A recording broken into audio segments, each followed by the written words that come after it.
प्यारे विद्यार्थियों, आज के इस वीडियो में मैं पंकज शर्मा आप सभी का हार्दिक अभिनंदन करता हूं। आज हम पढ़ने वाले हैं संचयन भाग 2 का चैप्टर नंबर 1 हरिहर काका, जिसके लेखक हैं मिथिलेश्वर। इसमें हम दो बिंदुओं पर बात करेंगे। पहला है विस्तृत व्याख्या, यानी कि इस पाठ के माध्यम से समाज को क्या संदेश देने का प्रयास किया है लेखक ने।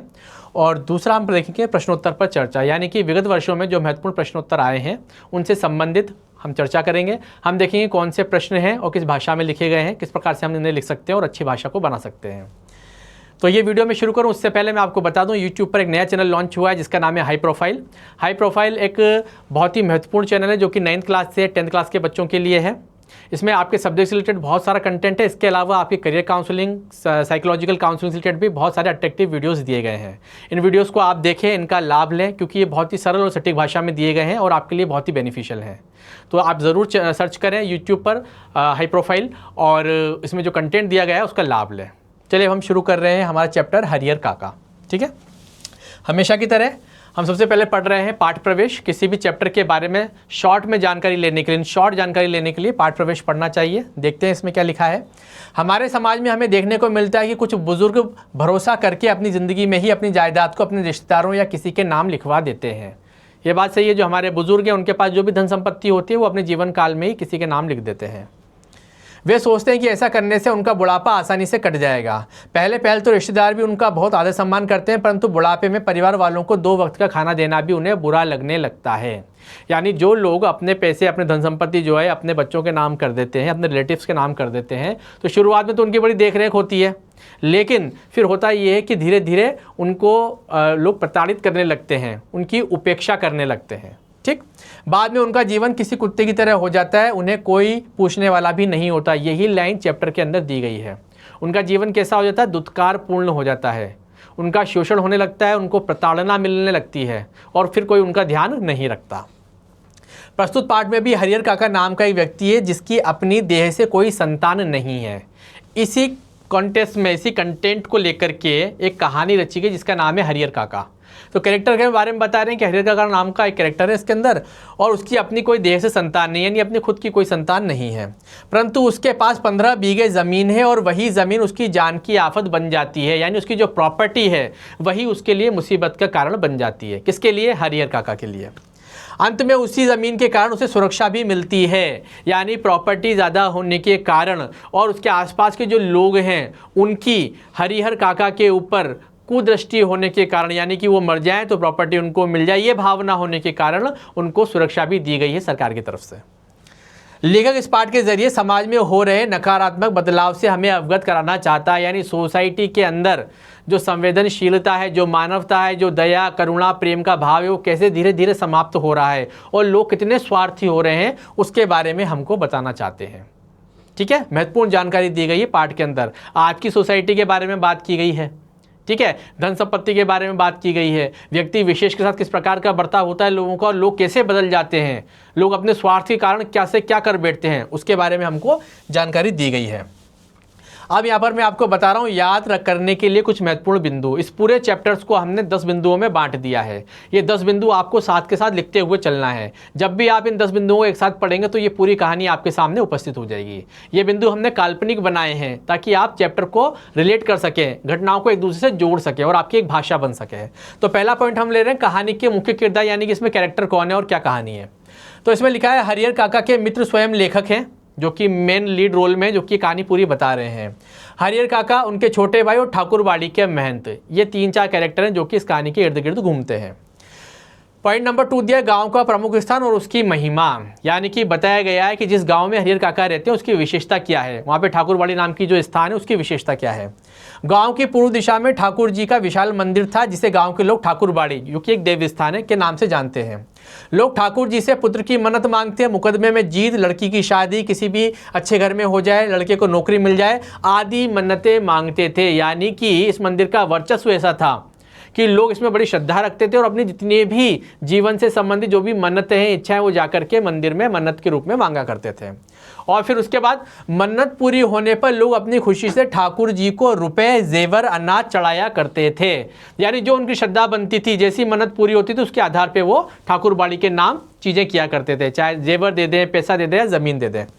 अगर बहुत अधिक खुशी की बात होती थी तो खेत का छोटा सा टुकड़ा ठाकुर जी के नाम पर कर देते थे, यानी ज़मीन दे देते थे, ये मंदिर के नाम हमने ज़मीन दान कर दी, इस प्रकार से।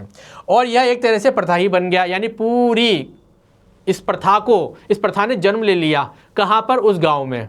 किसके लिए? ठाकुरबाड़ी के लिए, जो क्या है? देव स्थान है, मन्नतें पूरी करता है, लोगों की श्रद्धा का केंद्र। इस प्रकार से लेखक कहता है कि उसका गांव अब गांव वालों के नाम से नहीं बल्कि देव स्थान की वजह से पहचाना जाता है। यानी गांव की पहचान ही क्या बन गई है? गांव की पहचान बन गई है वो देव स्थान, यानी कि ठाकुरबाड़ी नाम का वो स्थान जहां पर लोग जाते हैं और क्या करते हैं? अपनी मन्नतें मांगते हैं, नौकरी मिल जाए, संतान हो जाए, धन संपत्ति आ जाए। और जब बहुत खुशी का कोई अवसर होता है तो वो क्या करते हैं? वहां जाकर के अपना दान करते हैं, जेवर देते हैं, रुपया पैसा देते हैं, भोजन कराते हैं ब्राह्मणों को, और यदि खुशी की बात हो जाए तो अपनी भूमि का एक टुकड़ा दान के रूप में मंदिर को दे देते हैं।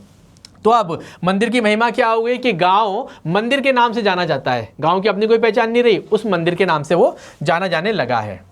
ठीक है, अब हम चल रहे हैं नेक्स्ट पॉइंट पर। पॉइंट नंबर 3 देखते हैं, परिवार की उपेक्षा। अब जो हमारा कैरेक्टर है जिसका नाम है हरिहर काका, उसके साथ प्रॉब्लम क्या है भाई? कहानी ये कहती है कि उनकी 2 शादी हुई लेकिन कोई संतान नहीं हो पाई और दोनों पत्नियां मर गईं। उसके बाद उन्होंने सोचा कि अब जीवन में बचा ही क्या है, अब जो छोटे भाई हैं उनकी संतानों को ही मैं अपना मान लेता हूँ, थोड़े समय जीवन जीना है, आराम से इनके पास ही रहूँगा और मेरी जो संपत्ति है वो अंत में इनको मिल ही जाएगी, और जो अभी अनाज उत्पन्न होता है ज़मीन में वो सब घर में आता ही है, तो सब मेरा ध्यान रखेंगे। इस भावना के साथ वो अपने भाइयों के साथ रहते थे। ठीक, तो यहाँ पर होता क्या? उनको भाइयों की तरफ से या कहें कि उनकी पत्नियों की तरफ से उपेक्षा मिलती है, यानी उनकी तरफ कोई ध्यान ही नहीं देता। लेखक कहते हैं, लेखक हरिहर काका के बारे में बताते हुए कहते हैं कि हरिहर काका और उनके 3 भाई हैं, सबकी शादी हो चुकी है। हरिहर काका के अतिरिक्त सभी 3 भाइयों के बाल बच्चे हैं, यानी वो फैमिली वाले हैं। कुछ समय तक तो हरिहर काका की सभी चीज़ों का अच्छे से ध्यान रखा गया, परंतु कुछ ही दिनों बाद हरिहर काका को कोई पूछने वाला नहीं था। यानी कि थोड़े समय तक तो उन्हें बड़े लाड़ प्यार से रखा गया, उनकी देखभाल की गई, उसके बाद में उनकी पूछ करना उन लोगों ने बंद कर दिया। किसने? छोटे भाइयों के परिवार के बच्चों ने और उनकी पत्नियों ने। इतने बड़े परिवार के रहते हुए भी हरिहर काका को कोई पानी देने वाला भी नहीं था। हरिहर काका अगर बीमार हो जाएं, किसी भी अस्वस्थता में पड़ जाएं, तो उनकी देखभाल करने वाला, यहाँ तक कि उनको एक गिलास पानी देने वाला भी कोई व्यक्ति नहीं था।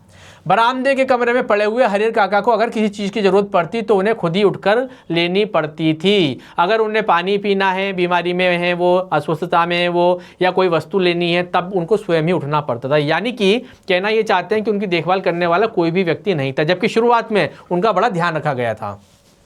पॉइंट नंबर 4 लिखा है, महत्वपूर्ण घटना, यानी कहानी बनी कैसे, ऐसा क्या हो गया हरिहर काका के साथ में कि उन्होंने बड़े निर्णय लिए। क्या हुआ देखिए, एक दिन उनके भतीजे का दोस्त शहर से गांव आया। उसी के आने की खुशी में 2-3 तरह की सब्जियां, बज के चटनी, रायता और बहुत ही कुछ अच्छा खाना बना। यानी कि जो उनका भतीजा था, उसका दोस्त आया ना घर में, तो अच्छा खाना बनाया गया। अब चूंकि रोज़ तो हरिहर काका को रूखा सूखा मिलता था, तो उनकी आस लग गई कि आज खाना अच्छा बना है घर के अंदर मेहमान के लिए, तो थोड़ा बहुत जो बचेगा वो मुझे भी खाने को मिलेगा। सब लोगों ने खाना खा लिया और हरिहर काका को सूखी रोटी दे दिया। हुआ ये जस्ट अपोजिट। हरिहर काका सोचे थे कुछ खाने को अच्छा मिल जाएगा, आज मेहमान आए हैं, लेकिन हुआ ये कि सब लोगों ने खाना पीना, जो अच्छा खाना पीना था वो सब चट कर दिया और हरिहर काका को वही सूखी रोटी दे दी। हरिहर काका गुस्से में बरामदे की ओर चल पड़े, यानी उन्हें बहुत गुस्सा आया और वो बरामदे से निकल पड़े। जोर जोर से बोल रहे थे कि उनके भाई की पत्नियां क्या सोचती हैं कि वे उन्हें मुफ्त में खिला रही हैं, उनके खेत में उगने वाला अनाज भी इसी घर में आता है। यानी हरिहर काका को जब सूखी रोटी दे दी गई तो उनसे बर्दाश्त नहीं हुआ, गुस्से में वो बरामदे में आए, जोर से थाली को फेंक करके चिल्लाए कि यहाँ जो पत्नियाँ रहती हैं मेरे भाइयों की, वो क्या सोचती है मैं फ्री का खाता हूँ? मैं फ्री का नहीं खाता हूँ, मेरे हिस्से में जो गेहूँ होता है वो भी इसी घर में आता है। यानी कि अगर तुम ये सोच रहे हो कि मुझे मुफ्त का खिला रही हो, तो ऐसा बिल्कुल भी नहीं है, क्योंकि उनका व्यवहार उनके प्रति ऐसा है। भाइयों की पत्नियों का व्यवहार ठाकुर जी के प्रति, अपने हरिहर काका के प्रति ऐसा है कि उन्हें बुरा लगा, तो उनकी बर्दाश्त से बाहर हो गया और चिल्लाकर उन्होंने ये बात कहाँ पर कही? दालान में कही।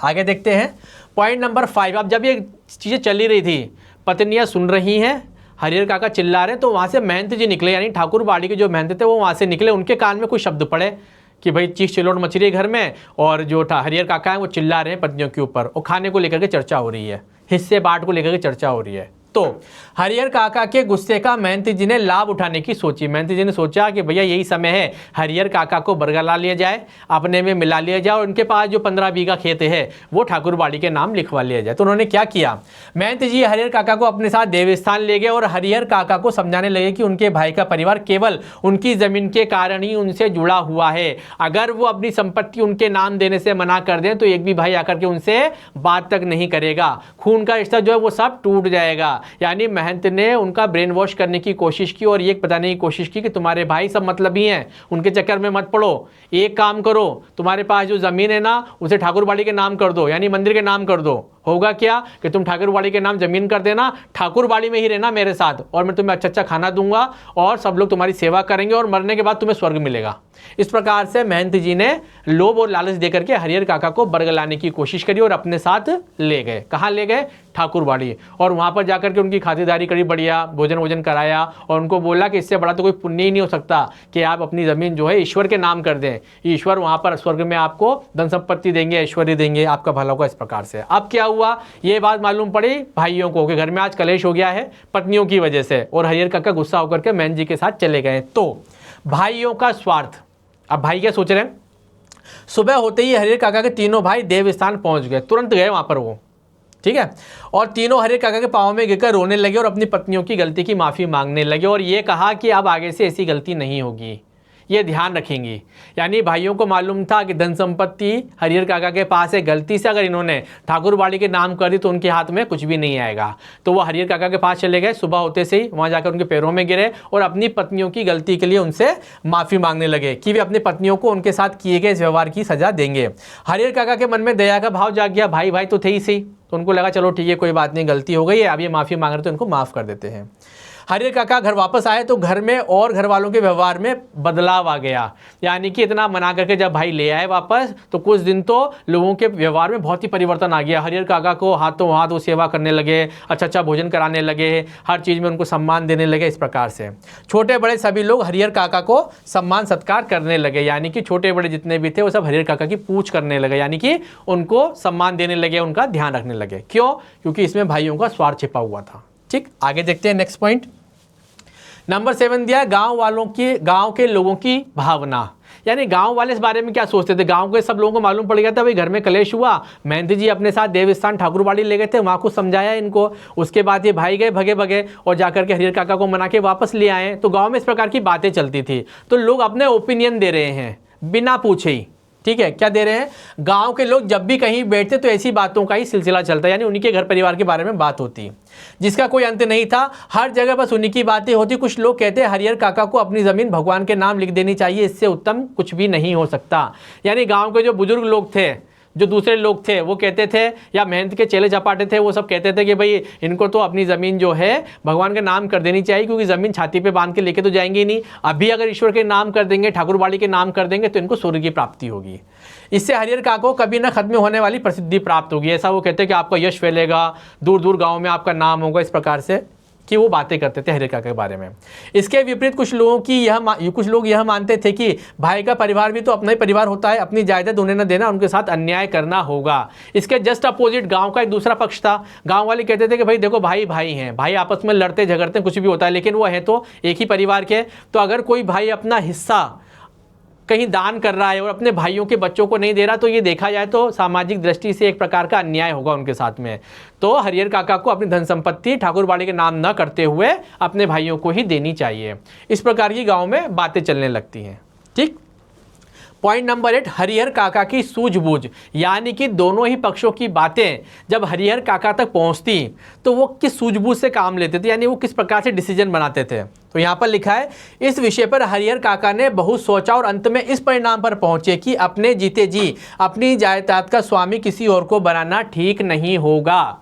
क्या सोचा उन्होंने कि भाई बात ठीक है, मंदिर को नहीं देना है, भाई को देना है, या भाई को नहीं देना है, मंदिर को देना है, ये जो भी बातें हैं मैं इन पे विचार करूंगा। लेकिन मैं ये मानता हूँ, हरिहर काका बोलते हैं, मैं ये मानता हूँ कि मेरे जीते जी, यानी जब तक मैं जीवित हूँ तब तक मैं अपनी धन संपत्ति किसी के नाम कर दूँ, ये सही नहीं होगा।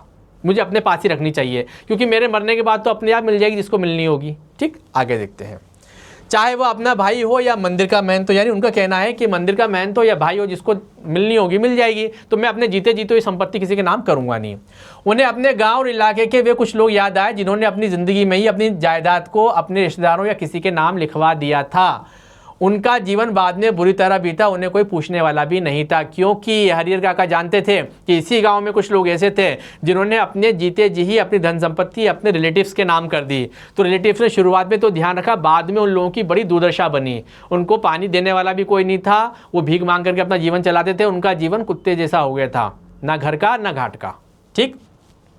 पॉइंट नंबर 9, महंत जी और भाइयों द्वारा हरिहर काका के साथ दुर्व्यवहार, यानी कि पूर्णतया समझाने की कोशिश की महंत ने, लेकिन उनको लगा कि भाई ये तो जो है हमारे हाथ से निकल गए। फिर भाइयों ने खूब समझाने की कोशिश करी कि आप ऐसा करो, आपकी जान को खतरा रहता है, आप अपनी धन संपत्ति हमारे नाम कर दो ताकि कोई भी व्यक्ति आपके ऊपर आक्रमण ना कर सके। क्योंकि उनके साथ घटना घटी थी, महंती जी के जो चेले चपाटे थे वो हरिहर काका को जबरदस्ती उठा करके ले गए थे और कोरे कागज पर उनके अंगूठे लगवा लिए थे। फिर उनको बांध करके डाल दिया था अनाज के स्टोर रूम में, एक खाद्यान्न क्षेत्र में। वहाँ से उनको निकाला गया, बहला फुसलाया गया, पूछा गया, तब उन्होंने बताया साहब महंत के लोग आए थे, मुझे उठा करके ले गए, मारा पीटा और कोरे कागज पे मेरे साइन ले लिए हैं, कोरे कागज पे मेरे अंगूठे के निशान ले लिए हैं। ठीक है। तो भाइयों ने क्या किया, वो घबराए हुए थे, तो भाइयों ने सोचा कि भाई हरिहर काका को समझाया जाए। तो उन्होंने समझाने का भरकस प्रयास किया कि संपत्ति हमारे नाम कर दो, लेकिन हरिहर काका ने मना कर दिया, क्योंकि उनको अंदर से लगने लगा था कि ये भी स्वार्थी हो सकते हैं और वो घबराए हुए थे। जैसा महंत ने मेरे साथ किया, पहले मीठा मीठा बोला, उसके बाद दुर्व्यवहार किया, वैसा ही कहीं ये भाई भी ना कर बैठे। अब हुआ भी वही। क्या हुआ? बहुत समझाने के बाद भी जब हरिहर काका ने अपनी ज़मीन महंत जी के नाम नहीं की तो उन्होंने काका को ज़बरदस्ती ठाकुरबाड़े में कैद कर लिया, उन्हें मारा पीटा गया, कोरे कागज पर उनके अंगूठे का निशान ले लिया, जैसा कि हमने चर्चा की। इसी प्रकार घटना से घबराकर पहले तो छोटे भाइयों ने हरिहर काका को समझाया, परंतु ज़मीन उनके नाम न करने पर उन्होंने भी काका के साथ मारपीट की, जिससे काका सदमे में आ गए। यानी महंत ने और भाइयों ने दोनों ने ही धन संपत्ति के लिए एक जैसा व्यवहार किया। महंत ने ज़बरदस्ती हरिहर काका को उठा लिया, मारा पीटा, कोरे कागज पे उनके अंगूठे के निशान ले लिए। भाइयों ने भी यही किया, पहले समझाया, लेकिन जब वो नहीं माने तो उन्हें मारा पीटा और कोरे कागज पर उनके साइन लेने का प्रयत्न किया गया। समझ आया? तो दुर्व्यवहार दोनों ने ही किया, जिससे क्या हुआ, हरिहर काका के हृदय में सदमा, उनको बहुत दुख हुआ कि मेरे आसपास के लोग जिनको मैं अपना समझता हूँ उन्होंने इस प्रकार का दुर्व्यवहार मेरे साथ किया है। तो उनको सदमा लगा। ठीक है, शॉक हो गए वो। लास्ट पॉइंट देख रहे हैं। तो हरिहर काका बिल्कुल मौन हो गए थे और ज़िंदगी के जो कुछ दिन थे वो बिल्कुल शांति से बिता रहे थे, वो किसी से बात नहीं करते थे। लास्ट पॉइंट देखिएगा, कहानी का अंतिम चरण यानी क्लाइमैक्स हुआ क्या। उनके हिस्से की ज़मीन में जितनी फसल होती थी उससे अगर वह चाहते तो मौज की ज़िंदगी बिता सकते थे, लेकिन वह तो गूंगेपन का शिकार हो गए थे। यानी कि भाइयों का दुर्व्यवहार और महंत का दुर्व्यवहार ने उनको तोड़ दिया।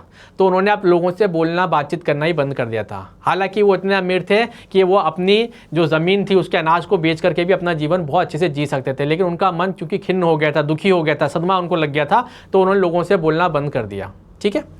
कोई बात कहो, कुछ पूछो, कोई जवाब नहीं। वो कुछ नहीं बोलते थे किसी से भी। खुली आंखों से बराबर आकाश को निहारा करते थे, आकाश की ओर देखते रहते थे।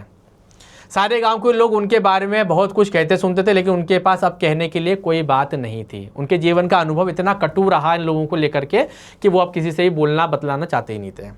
अब क्या था भाई, उनकी ये सब स्थिति हुई ना, परिवार वाले भी उनकी जान का दुश्मन हो गए, मेहनती भी उनकी जान का दुश्मन हो गया। तो क्या हुआ, पुलिस वाले रख दिए गए उनकी सुरक्षा के लिए। ठीक है। वो पुलिस वाले क्या करते हैं, पुलिस के जवान हरिहर काका के खर्चे पर ही खूब मौज मस्ती से रह रहे हैं। यानी हरिहर काका का खर्चा जो है हो रहा है और जो पुलिस के जवान वहाँ रह रहे हैं वो बड़े ऐश कर रहे हैं। ठीक। जिसका धन वह रहे उपास, खाने वाले करें विलास। यहाँ पर एक कहावत दी गई है कि जिसकी धन संपत्ति है वो तो बेचारा दिन भर में 1 रोटी 2 रोटी खाता है, दुखी रहता है, सदमे में है। ठीक है। तो धन संपत्ति का लाभ वो तो नहीं ले रहा, और जो दूसरे लोग हैं वो विलास कर रहे हैं, यानी कि मज़े ले रहे हैं। बढ़िया देसी घी की रोटियां खाते हैं, बढ़िया बढ़िया पकवान खाते हैं, ऐसे पकवान खाते हैं जो उन्होंने जीवन में देखे भी नहीं थे। किसके खर्चे पर? हरिहर काका के खर्चे पर। तो इस प्रकार से लेखक ने हमें एक जो स्वार्थ की जो दुनिया है उसके बारे में बताने का प्रयत्न किया है कि हमारे आसपास के लोग जिन्हें हम अपना समझते हैं आज के समय में इतने स्वार्थी हो गए हैं कि अपने स्वार्थ को साधने के लिए वो किसी भी हद तक जा सकते हैं। जैसा कि हमने देखा महंत का व्यवहार जो कि हरिहर काका के प्रति हुआ, और हमने देखा उनके ही भाइयों का व्यवहार जो कि एक दुर्व्यवहार के रूप में उनके सामने प्रकट हुआ, जिसका परिणाम क्या हुआ, हरिहर काका सदमे में चले गए और उन्होंने बोलना चलना बंद करे। तो यहाँ पर लेखक ये कहता है कि अब जब मैं लास्ट में जब उनसे मिलने गया, यानी कि जब वो बड़े हो गए और शहर से लौट करके आए, तो जब वो मिलने गए तो उन्होंने देखा कि हरिहर काका अब पहले जैसे नहीं थे, वो उसे पहचान भी नहीं पाए, वो बोलचाल भी कुछ नहीं कर रहे थे, सदमे में थे कुल मिलाकर के। उनकी आंखें बस शांति से लेखक के चेहरे को निहारती रहीं। ठीक है, तो इस प्रकार से मनुष्य की जो भाव शून्यता है, समाज के अंदर जो इनसेंसिटिविटी है, असंवेदनशीलता है, उसको उजागर करती है मिथिलेश्वर की कहानी हरिहर काका। ठीक है, अब इसके क्वेश्चंस पर बात कर लेते हैं भाई। महत्वपूर्ण प्रश्न जो इसके अभी तक आए हैं उनमें फर्स्ट क्वेश्चन देखिए कि समाज में रिश्तों की क्या अहमियत है। वेरी इंपॉर्टेंट क्वेश्चन, कई बार पूछा गया है अलग अलग तरीके से घुमा घुमा करके। इस विषय पर अपने विचार प्रकट कीजिए। जब भी हम कहते हैं अपने विचार प्रकट कीजिए तो अपने विचार प्रकट करो, लेकिन आंसर अगर 5 लाइन का तो उसमें से 3 लाइनें आपके चैप्टर से रिलेट करेंगी और 2 लाइनें आपकी होंगी मन की। तो समाज में सुखी जीवन जीने के लिए रिश्ते नातों का बहुत अधिक महत्व होता है, बिल्कुल ठीक है। और परंतु आज के समाज में सभी मानवीय पारिवारिक मूल्यों कर्तव्यों को पीछे छोड़ते जा रहे हैं। आदमी सेल्फिश हो गया है, अपनी ड्यूटी से भाग रहा है। वो बस ज़्यादा से ज़्यादा लोगों से लूट लेना चाहता है, इकट्ठा करना चाहता है, अपने लिए जीना चाहता है, अपने मतलब के लिए लोगों से मिलता है, बिल्कुल ठीक है। वह अपने परिवार रिश्तेदारों से रोज़ मिलना चाहता है, परंतु अपने गरीब रिश्तेदारों से कोसों दूर भागता है। जो जिसका स्टेटस अच्छा है, जो एक रेप्यूटेड आदमी है, उससे हर व्यक्ति संबंध बनाना चाहता है, चाहे वो हमारा मित्र हो, चाहे वो हमारा रिलेटिव हो। जो गरीब हो, पिछड़ा हुआ हो, जिसके पास सुविधाएं नहीं हो, कोई स्टेटस ना हो, चाहे वो कितना भी अच्छा व्यक्ति हो, उससे कोई भी संबंध बनाना नहीं चाहता है। ये समाज हो गया आज के समय में। ज़्यादातर लोग केवल स्वार्थ के लिए रिश्ते बनाते हैं। मुझे आपसे मतलब है, आपको मुझसे मतलब है, इसलिए रिश्ते बनाए जा रहे हैं। आज अखबारों खबरों में सुनने को मिलता है कि ज़्यादा जायदाद के लिए लोग अपने ही लोगों की हत्या करने से भी नहीं झिझकते हैं।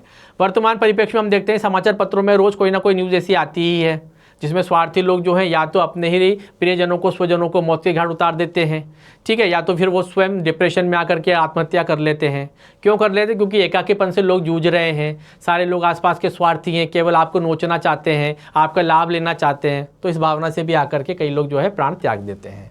तो बहुत इंपॉर्टेंट क्वेश्चन है कि समाज में रिश्तों की क्या अहमियत रह गई है वर्तमान समय में, ठीक है, उसे अपने शब्दों में विचार कीजिए। इसको हमने डिस्कस किया। अब देख रहे हैं प्रश्न नंबर 2। यदि हमारे पास हरिहर काका जैसी हालत में कोई हो तो आप उसकी मदद किस प्रकार से करेंगे? यानी कोई व्यक्ति हरिहर काका की तरह से परेशानियों में पड़ा हुआ हो तो आप उसकी मदद कैसे करेंगे? बहुत इंपॉर्टेंट क्वेश्चन है, ध्यान से देखिएगा इसका आंसर। यदि हमारे आसपास हरिहर काका जैसी हालत में कोई व्यक्ति होगा तो हम उसकी मदद करने की पूरी कोशिश करेंगे, चुप नहीं बैठेंगे, अवॉइड नहीं करेंगे उसको, ठीक है, क्योंकि हम सब मनुष्य हैं, हमारे अंदर संवेदनशीलता ही हमारा विशेष गुण है। आजकल बहुत सी स्वयंसेवी संस्थाएं हैं जो इस तरह से पीड़ित व्यक्तियों की मदद करती हैं। बिल्कुल सही है, ऐसे व्यक्तियों को हम किसी संस्था से जोड़ देंगे। ये संस्थाएं क्या करती हैं? ऐसे व्यक्तियों को अपने साथ रखती हैं, उनका पालन पोषण करती हैं, ध्यान रखती हैं। ये सरकारी भी होती हैं और गैर सरकारी भी होती हैं।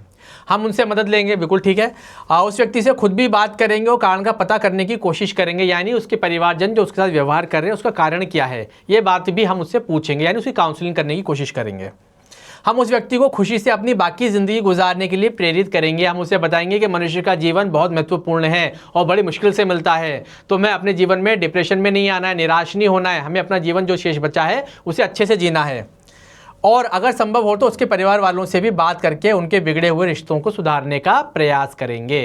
यानी ऐसा व्यक्ति जिसकी उपेक्षा की जा रही है, तो पारिवारिक संकट क्या है, क्या परेशानी है, इस बारे में हम लोग परिवार की भी काउंसलिंग करेंगे, उस व्यक्ति की भी काउंसलिंग करेंगे और उसे मोटिवेट करेंगे कि मनुष्य का जीवन बड़ी मुश्किल से मिला है, तो इसे हमें स्वार्थी लोगों की वजह से बर्बाद नहीं करना है, बल्कि इसे अच्छे से जीना है। ठीक है, अब नेक्स्ट क्वेश्चन देखते हैं। इसके बाद वेरी इंपॉर्टेंट क्वेश्चन, कहानी के आधार पर स्पष्ट कीजिए कि लेखक ने यह क्यों कहा। अज्ञान की स्थिति में ही मनुष्य मृत्यु से डरते हैं, ज्ञान होने के बाद तो आदमी आवश्यकता पड़ने पर मृत्यु को वरण करने के लिए तैयार हो जाता है। ठीक है, बहुत इंपॉर्टेंट लाइन है, चैप्टर से एज इट इज उठाई गई है और आपसे पूछा है कि आप इस पर आशय स्पष्ट कीजिए, यानी इसका मतलब बताओ क्या है कहने का। आंसर देखिए, जब हरिहर काका के भाई हरिहर काका को धमका रहे थे तो वे बिल्कुल नहीं डरे। अगर वे हरिहर काका के अपहरण से पहले उन्हें डराते तो शायद वे डर जाते। क्यों नहीं डरे? क्योंकि वो ये सिचुएशन पहले फेस कर चुके थे। महंत ने भी यही किया था। हरिहर काका समझ गए थे कि जब मनुष्य को ज्ञान नहीं होता तभी वह मृत्यु से डरता है।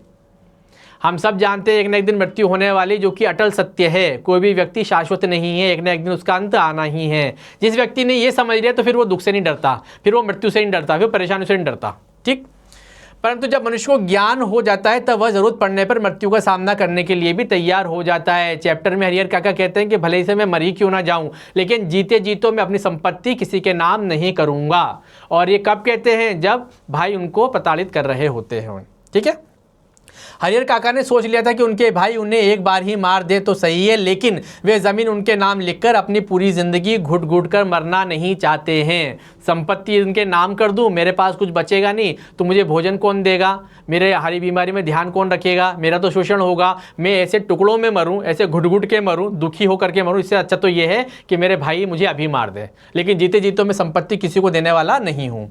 हरिहर काका अपनी इस तरह की हालत से अच्छी एक बार ही मर जाना सही समझते थे। यानी कि ऐसी हालत बने कि देखने वाला कोई ना हो, धन संपत्ति कोई ना हो और हम दुखी रहें, इससे अच्छा तो ये कि एक झटके में मर जाओ, एक ही बार में मर जाओ। इसलिए हरिहर काका बिल्कुल भी डरे नहीं, ठीक है। और वो समझ गए थे कि हमें डर तब तक लगता है मृत्यु से जब तक हम अज्ञान की स्थिति में होते हैं, लेकिन जब हमें मालूम पड़ जाता है कि जीवन का अटल सत्य है मृत्यु, एक न एक दिन तो मरना ही है, लेकिन मरना है तो ठीक से मरना है, दुर्गति में नहीं मरना है। इसलिए मैं अपने जीते जी तो संपत्ति किसी के नाम करूंगा नहीं, चाहे कोई भी स्थिति हो जाए, ठीक है। तो इस प्रकार से एक इंपॉर्टेंट क्वेश्चन दिया गया है। ये 3 इंपॉर्टेंट क्वेश्चन पर हमने बात करी, इन्हें बहुत ध्यान से नोटिस कर लेना प्यारे बच्चों। ये क्वेश्चंस कई बार पूछे गए हैं, ठीक है। और आपने देखा होगा क्वेश्चन की विशेषता ये थी, लेखक कह रहे हैं कि आपकी दृष्टि में क्या, यानी आप इस कहानी को किस प्रकार से देखते हैं।